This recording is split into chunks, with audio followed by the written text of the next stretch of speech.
여러분 안녕하세요. 반갑습니다. 자, 오늘 변혜원의 의학 인공지능 읽기에서는 서번트 리더십이라고 하는 이 책을 소개해 드릴 거예요. 자, 서번트 리더십이라는 이 책은요, 제임스라는 사람이 이제 지으셨고요. 2013년도에 나오는 좀 다소 좀 오래된 책이긴 합니다. 자, 역시 이 내용들은요, 코리안 메디컬 에듀케이션 리뷰라고 하는 저널에서 북 리뷰해주는 그런 챕터가 있거든요. 거기서 허정식이라고 하시는 지금 제주대학교 의학전문대학 또 비뇨의학과 교실에 계신 허정식 교수님의 글을 여러분들 참고해서 교육적으로 사용하고 있습니다. 자, 이 책을 소개를 좀 드리기 전에, 이 책은 방금 말씀드렸지만 2013년도에 나온 좀 오래된 책이고요. 자, 이 허정식 선생님께서 이 책을 접하게 되신 계기는요, 호스피스 완화 의료팀원에서 이제 소진 프로그램이라는 게 있습니다. 소진이라는 게 이제 번아웃을 얘기하잖아요. 그래서 책 읽기라는 그런 이제 비교과 수업을 하셨는데요.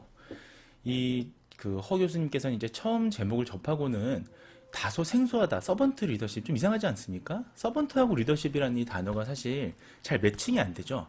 서번트는 여러분들 잘 아시다시피 자폐아동들 중에서 음악이나 미술 등의 특정 분야에 이렇게 재능을 보이는 그런 신드롬 증후군을 얘기합니다. 리더십이라는 거는 오히려 보면 이런 자폐 증상이 아니라 일반 사람들 중에서 소통하고 화합하고 이런 사람들이 사실 가져야 될 종목이잖아요.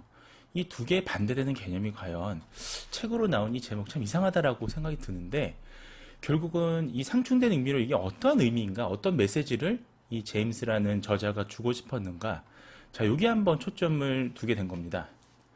자, 그래서 이 내용들을 이제 보다 보니까 결국은 우리가 보면요, 우리 인간들은 자폐증이 아니더라도요, 비장애인 분들도 보시면 본인이 소속된 어떤 집단의 경험이나 편견, 그러니까 우리가 이제 소속되어 있는 사회요, 가치, 이런 것들이 많은 어떤 생각들을 좌우하게 되고요.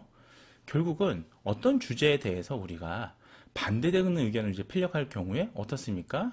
우리는 뭔가 이렇게 반발하게 되죠. 뭔가 이렇게 나와 안 맞는 그런 사고방식을 가진 사람들하고는 대화가 안 된다고 생각을 하잖아요.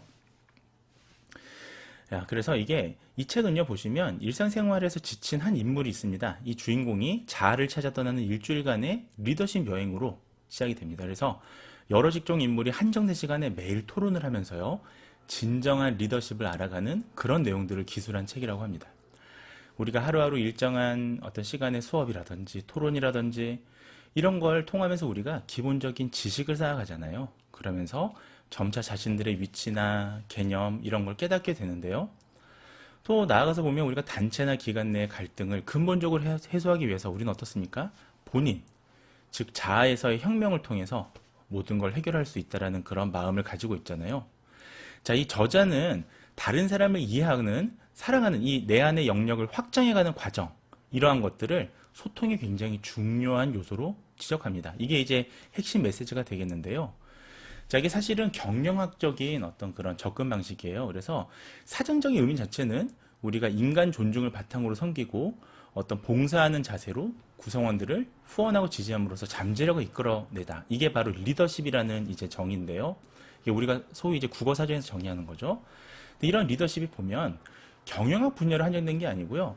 우리가 의사나 의료진이 되기 위해서 우리가 공부하는 의과대학이나 의과학대학, 의학전문대학 이런 데서 우리가 기본 역량을 키우기 위해서 노력하는 이런 어떤 의료기술인들, 이런 분들에게 필요한 게 뭔지를 알 수 있게 해주는 그런 책이다라고 저자는 설명하고 있습니다. 자, 그래서 우리가 의료인이라는 건 결국 환자와 가족에 대한 배려라든지 최선의 진료를 통해서 신체적이고 건강한 정신적인 건강을 회복시키는 역할을 하는 게 반드시 필요하죠. 또 생각해보면 다른 직종과의 소통과 리더로서의 역할을 하는 것도 필요합니다. 자, 그런데 의사는 한 과의 구성원 중 한 사람이지만 결국 따지고 보면 많은 부분을 직접 결정하는 경우가 많습니다. 상당히 사실 외롭고 독단적인 직업인 거예요. 그래서 결정은 또 때로는 독단적인 판단으로만 되는 게 아니고요. 구성원들의 의견 청취나 합의를 통해서 보다 나은 결정을 하게 되지 않습니까? 자, 이런 경우에 있어서 우리가 이 양자의 균형을 잘 맞추지 못하면 때로는 독단적인 사람이 되는 거고요. 때로는 협력하지 못하는 사람이 되는 건데요. 최근 우리 사회의 화두가 보면 갑질을 근절하는 거죠. 그래서 이런 사회적인 분위기에 편승해서 도대체 진정한 리더가 뭐냐? 또 무비판적이고 무조건적인 복종을 요구하는 게 아니라 스스로 자세를 낮추고 스스럼 없이 이해하는 그런 게 필요한데 그 메시지를 이 책 서번트 리더십에서 강조하고 있는 겁니다. 즉 우리가 의사소통이란 게 뭐냐? 이 조직 내에서 의사소통이 굉장히 강조되고 있는 실정인데요. 연구도 많이 나와 있죠. 이런 의사소통을 위한 기본적인 자세 이런 게 상당히 중요하다. 그리고 많은 구성원들의 노력 없이는 좋은 기관, 특히 이런 좋은 병원을 만들 수 없을 것이다 라고 생각이 듭니다.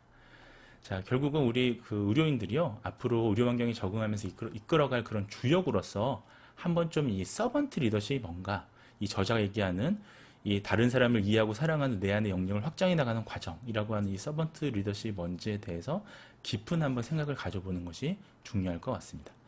자, 오늘 변혜원의 의학 인공지능 읽기는 여기서 마무리하고 다음 시간에 또 뵙겠습니다. 안녕히 계세요, 여러분. 전 이 세상의 모든 굴레와 속박